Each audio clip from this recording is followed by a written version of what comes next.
Hola mi gente, ¿cómo están? Yo soy Mario Loco y bienvenidos al video de la semana. Hoy hablaremos del tema de...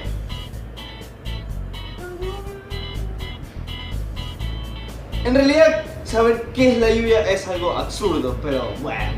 Si realmente quieres saber qué es la lluvia, te lo diré. La lluvia es eso que cuando lo tocas, te mojas. No, en serio. Bro, el conocimiento es saber. ¿Sí? ¿Sí? ¡Cállate! En realidad la lluvia es eso que te hace un remember de tu pasado. Seamos sinceros. ¿Quién nos ha recordado el primer beso? ¿La primera vez o el mayor logro de tu vida? Me acuerdo el primer beso. Fue algo hermoso y único en esta vida. ¡Ay, hijo de madre! Una de las cosas que odio de la lluvia es cuando comienza a llover y escuchas un grito de esos que te dan miedo.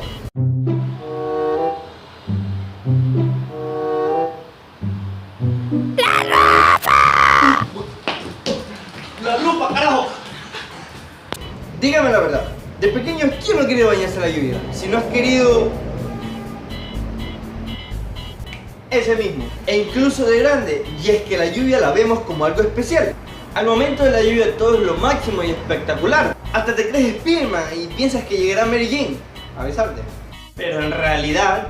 ¡sí!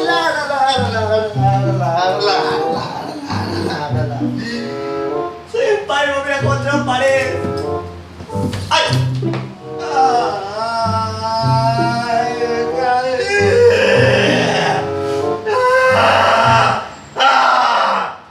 Chicos, este fue el video de la semana. Apóyame con tu suscripción. En serio, me ayudas muchísimo en ese tema. Lo más importante para mí en estos videos, porque si no, ¿para qué mierda? Deja tu like, que está por ahí. Ya los dejo. Goodbye, niggas. I love you.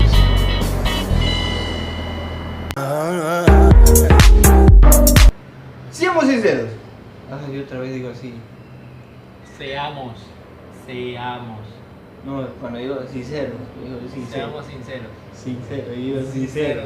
Seamos sinceros. Pegaré como macho. Pegar como hombre, como Mario. ¿Cómo pegaría Mario? ¡Cállate! ¿Cómo pegaría Mario? ¡Concha tu madre! Así, así.